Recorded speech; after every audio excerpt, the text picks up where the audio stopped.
keeps going down and down and down. And then Bob Iger is all like, no, no, no, no, no,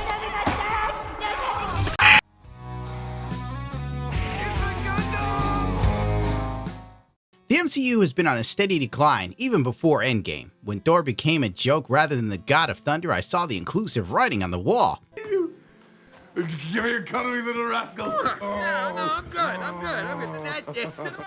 God forbid Thor be a strongest character in the MCU when we have Brie Larson and she's built like an assless twig. Where is it? Where is it? After Endgame, which admittedly wasn't bad despite the fact that it was an odd hodgepodge of classic Marvel events rolled into one movie, it was still tolerable, but everything after that landed like a wet fart. Holy hell. Don't do it! This was fun!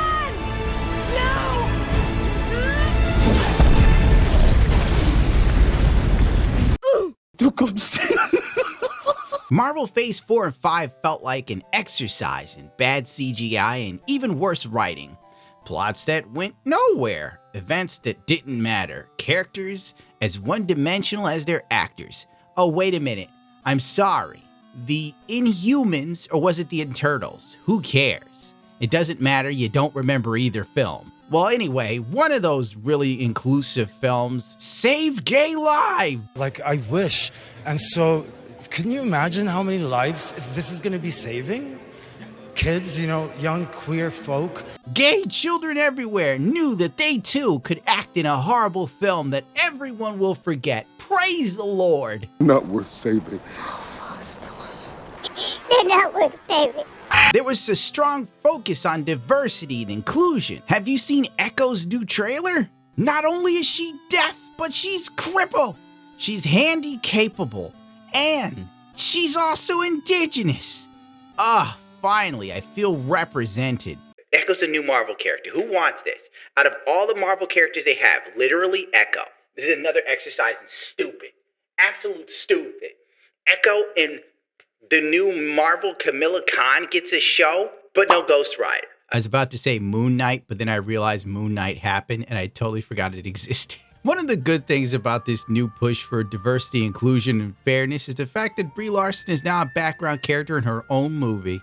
She went from being smug and saying that her films were not for white men to looking like she was a battered wife during a recent Vanity Fair interview when they asked her if she was going to continue being Miss Marvel or Captain Marvel. Who even cares anymore? How long will you play Captain Marvel for? I don't know.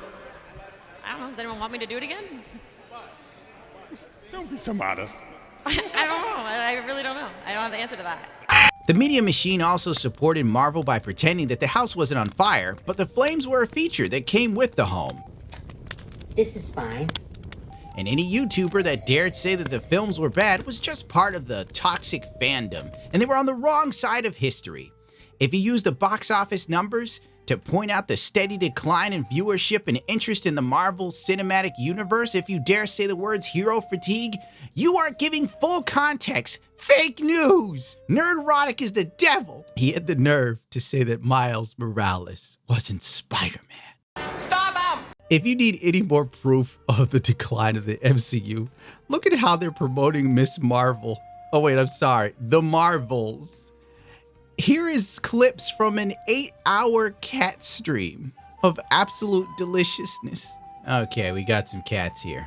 If you ever needed proof that Marvel is just like, really, there's trivia? What is the name of the alien warship that Captain Marvel and her allies steal in Captain Marvel? I don't know. Is it called the Dicker Cheese? Did I forget to mention that studios were so desperate to control the narrative they started buying troll accounts to silence any dissent among the fandom? Which explains why there was so much fear-mongering over Elon Musk taking over Twitter. Major movie companies and politicians knew that they could no longer control the narrative. It's over. We are screwed. Damn you, Elon Musk. Damn you to hell. Well, finally, Vanity has put out an article. And now, all of a sudden, everything we said on YouTube for years has merit. Just like that, overnight. Crisis at Marvel. John Majors backs up plan. The Marvels reshoots, reviving original Avengers, and more issues revealed. Everything you already knew if you gave half a crap. Oh, now it's a crisis. The Marvels have less pre-orders than The Flash. Let that sink in. And it's also fresh off of the mess of Quantumania. Beyond the bad press for Majors, the brain trust at Marvel is also grappling with the November release of The Marvels, a sequel to 2019's blockbuster Captain Marvel. That's because the film launched literally in between Avengers Endgame movies. They could have put like shit in a box and it would have sold well back then. That has been plagued with lengthy reshoots and now appears likely to underwhelm at the box office. Remember when they told us that reshoots were fake news and everybody on YouTube that said the movie was being reshot was a liar and there was no truth to it? Now, all of a sudden, it actually happened. Reminds me of a certain laptop. Starbomb! Studios had DSP brain. Disney just had them dropping crap left and right, and it made no sense. That's when the COVID pandemic ushered in the mandate to help boost Disney's stock prices with endless torrents of interconnected Marvel content for the studio's fledgling streaming platform Disney+. According to the plan, there would never be a lapse in superhero fare, with either a film in theaters or a new television series streaming at any given moment. But the ensuing tsunami of spandex proved to be too much of a good thing. Moreover, the need to tease out an interwoven storyline over so many disparate shows, movies, and platforms created a muddled narrative that baffled viewers. That's exactly the same way they decided to pitch Ahsoka to people. You only had to watch like 7 other things to understand what was going on. More juice, less taste. The Marvel machine was pumping out a lot of content. Did it get to the point where there was just too much and they were burning people out on superheroes? It's possible, says Wall Street analyst Eric Handler. Possible nothing. That's exactly what happened. And the funny thing is they just took everything and tried to make it more diverse and inclusive and watered down their own product to the point of where it was unrecognizable from the original source material. And then you add in the fact that people they hired can't write their way out of a wet paper bag, and you just have a recipe for disaster. The Marvels, which opens in theaters on November 10th, will struggle to get the ball past the infield, at least by Marvel's outside standards. The movie, which cost $250 million, probably $300 million or more because of marketing. Brie Larson reprises her role as Captain Marvel. It tracks to open at $75 billion. It might actually track to make even less. It's doing worse than Ezra Miller's The Flash. And that dude literally led the police department on a wild goose chase around the country to catch him. And the Marvels is trekking behind that. Blah, blah, blah, blah, blah. It's only going to make so much money, way less than Doctor Strange and the Multiverse of Madness. But we're getting to the point where Marvel movies literally need like 4 characters from a film to carry anything. The reason why Miss Marvel's probably going to choke and die is simply because nobody cares about the other 2 co-stars. I'm not going to play around. Nobody cares. Even the director began working on another film while The Marvels was still in post-production. The filmmaker even moved to London earlier the year to begin prepping for her Teresa Thompson drama. If you're directing a $250 million movie, it's kind of weird for the director to leave with a few months to go, says sources familiar with the production. It's almost as if it's a big steaming turd. You get what you deserve, basically. I recall reading another article where the chick was talking about the female director. Was obviously talking about racism in the film industry because she was the director and some people talked to her in a way that she felt was disrespectful. Therefore, they were obviously racist and sexist because that's where we are now. A woman could literally be in the ultimate position of power, but if an intern doesn't sniff her ass correctly, whoa, Toby, I think you might be a racist. Let's see. Bob Iger was pretty much apathetic over Marvel's VFX troubles. As we all know, Marvel's VFX got really bad. Remember Thor, Love and Thunder? Basically, they fired Victoria Alonso. While the reason cited for the abrupt firing of her was unauthorized role as an executive producer in the Oscar-nominated film Argentina in 1985. That nobody saw.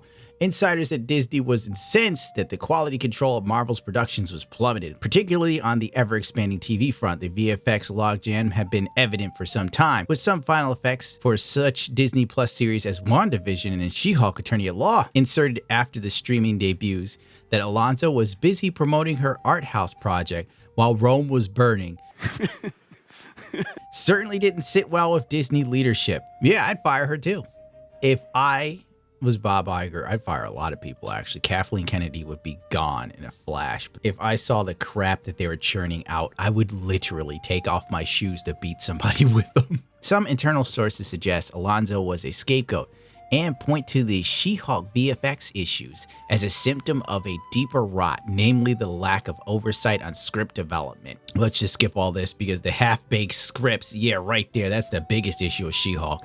That show was one of the biggest regrets of my life. When everybody else was talking about the Rings of Power and getting hundreds of thousands of views, my stupid ass was watching She-Hulk and doing play-by-play on that horrible show that now we finally admit had half-baked scripts. The people at Marvel specialize at writing about nothing. Loki is about nothing. Nothing matters, nothing happens. Literally, Marvel now is Seinfeld without Larry David. There's no direction, there's no good writing, there's nothing cute, humorous, funny, captivating, interesting, or relatable. It's all garbage. And I'll never get my life back that I wasted on that. She-Hulk costs more than $25 million an episode, dwarfing the budget of the final season episode of Game of Thrones, but without a similar zeitgeist bang. Case in point, Blade's reboot. Things look promising for the 2003 release, but the project has gone through at least 5 writers, 2 directors, and 1 shutdown 6 weeks before production. This looks like it's already off to a brilliant start. One person familiar with the script permutation says the story at one point morphed into a narrative led by women and filled with life lessons. Blade was relegated to the 4th lead, a bizarre idea considering that the studio had 2-time Oscar winner Ali on board. This is high quality content creation. Basically, Marvel is absolutely and totally fucked. There have been talks to bring back the original gang for an Avengers movie. This would include reviving Robert Downey Jr.'s Iron Man and Scarlett Johansson's Black Widow. Marvel is basically, they're putting that out there. I don't think they're going to do anything yet. They're not going to pull a trigger. They're going to let it go all over the internet, right? They're going to get it on Twitter. And this is how they're going to take a poll without taking a poll. This is how you find out what people want without asking them what you want. Because if they ask what people want, then they have to admit they f***ed up. So instead of doing that, they're like, oh, we might get Robert Downey Jr. and Scarlett Johansson. Leak that out there and see if people really get buzzed for it. If people are like, yes, bring them back, daddy, then they're obviously going to revive Robert Downey Jr. and blah, blah, blah, blah, blah, blah, and do an Avengers movie with the original cast. Because let's face it, what the hell is Chris Evans doing besides picking his ass with his new 26-year-old wife? Nobody's thinking about Chris Evans outside of playing Captain America. It's over for him. He got lucky getting that, so he'll be back. They give him the right amount of money, he'll bring his ass back. Point being, they're gonna see if people like it. If the people like it, they'll do it, and then everyone will be like, oh my god, Kevin Feige's a genius. He turned it around. We thought it was impossible because he did what they should have done a while ago. And they'll act like the dude's an effing hero. If it doesn't get enough buzz, they're probably going to reboot Marvel at some point because it's the only logical explanation. It's the only path left.